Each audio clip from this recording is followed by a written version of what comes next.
Hello friends, welcome to my channel Andrani Cooks where I make cooking easy and fun feel. আজকে একদম একটা নিরামিষ রান্না বানাবো বাংলার একদম পুরনো কিচেন থেকে।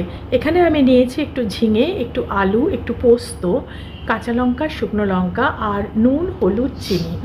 আর এখানে একটু মুগ ডাল, হাফ কাপের মতন মুগ ডাল আমি ভিজিয়ে রেখেছি, 2-3 ঘন্টা ভেজালেই চলবে।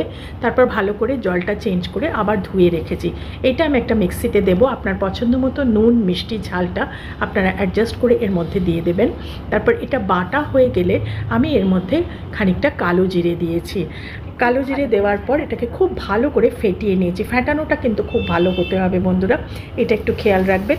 এবার তেল গরম করে ছোট ছোট করে বড়া আমি ভেজে তুলব।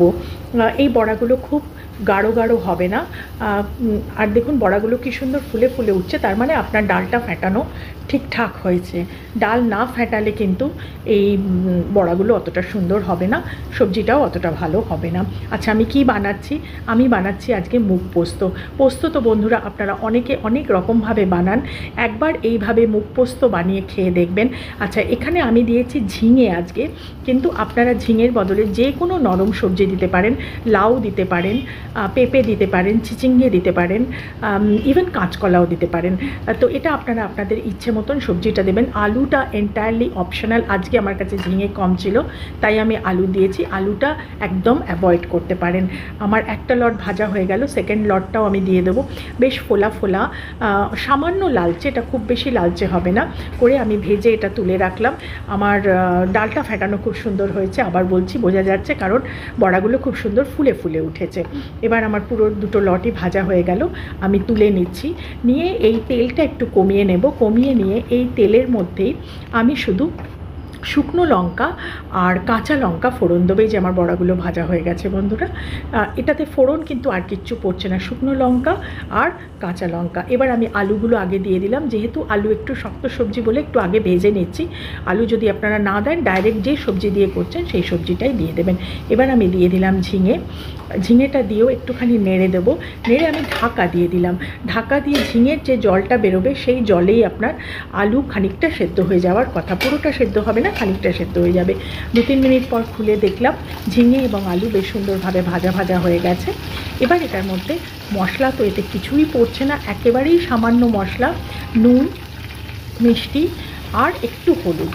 নুন মিষ্টিটা আপনারা আপনাদের ইচ্ছে মতন স্বাদ মতন দেবেন, আর হলুদ জাস্ট 1 পিঞ্চ হলুদ দেওয়া হচ্ছে।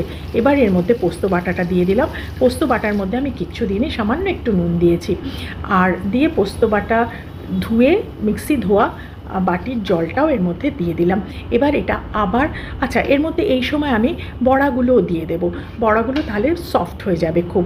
বড়াগুলো দিয়ে এটা আমি ঢাকা দিয়ে একদম স্লো ফ্লেমে এটাকে আমি 10 মিনিটের মতন রাখবো। একদম স্লো ফ্লেমে রাখবেন, ফ্লেম যেন একটুও না বাড়ে, তাহলেই পুরো ব্যাপারটা বেশ মাখো মাখো হয়ে যাবে। বন্ধুরা, যদি আমার ভিডিওটা ভালো লাগে লাইকটা করতে ভুলবেন না। আর যে বন্ধুরা নতুন আজকে আমার চ্যানেলে এলেন, আচ্ছা, আমি একটু জল দিলাম কেন বলুন তো? যাতে আলুটা সেদ্ধ হয়। আলুটা কিন্তু একটু শক্ত ছিল। জলটা আপনারা যদি নরম সবজি দিয়ে করেন দেওয়ার দরকার নেই। আমার 10 মিনিট হয়ে গেছে, আমি খুলে নিলাম। এই সময় আপনারা একটু কনসিস্টেন্সি অ্যাডজাস্ট করে নেবেন। হ্যাঁ, আলু বেশ সুন্দর সেদ্ধ হয়ে গেছে। আমার কনসিস্টেন্সি আমার এরকমই চাই। আপনারা যদি চান একটু ঝোল থাকবে, কারণ বড়াতে ঝোল টেনে নেবে কিন্তু। এইবার ক্যাচ অফ দ্য ডিশ, এখানে আমি ছোট্ট 1 চামচের পোস্ত আমি ওপর থেকে দিলাম আর একটা কাঁচা লঙ্কা দিলাম। এই পোস্তটা দিলে খুব সুন্দর একটা নাটি টেস্ট মুখে লাগে। যে বন্ধুরা আজকে নতুন এলেন, সাবস্ক্রাইব করে দিয়ে যাবেন, ছোট্ট বেল আইকনটা টিপে দিয়ে যাবেন। আর এই রান্নাটা অবশ্যই একবার করে খেয়ে দেখবেন এটা কতটা সুন্দর লাগে। এই মুগ পোস্ত অসাধারণ সুন্দর একটা পুরনো দিনের বাঙালি সম্পূর্ণ নিরামিষ রান্না। একবার ট্রাই করে দেখবেন। ভালো থাকবেন সবাই, আনন্দে থাকবেন, আমাকে মনে রাখবেন। Thank you all for watching.